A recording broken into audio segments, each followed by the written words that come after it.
Many people today believe that church is primarily about one's relationship, personal connection with God.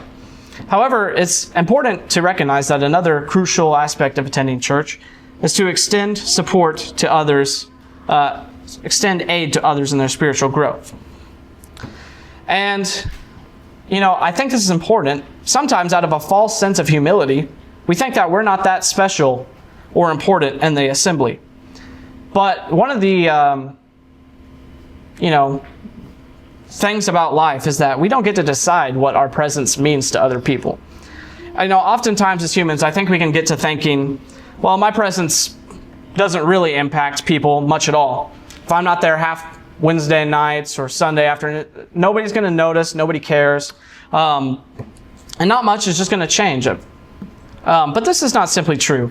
And one thing about life is that you always matter more than you think you do.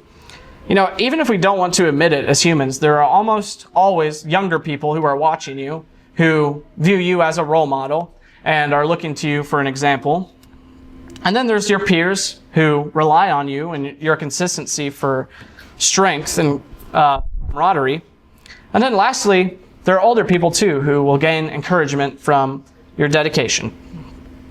1 Corinthians chapter 15, verse 58. Therefore, my beloved brethren, be steadfast, immovable, always abounding in the work of the Lord, knowing that your labor is not in vain in the Lord. And so it is not a vain effort to just be a steadfast, immovable object in the life of your brethren.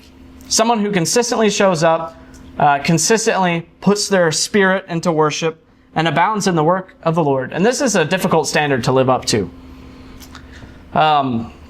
Our friends while it is a difficult standard, our friends and family, in a way, are relying on us to be that steadfast rock in their lives, as to be an example and encouragement in their lives.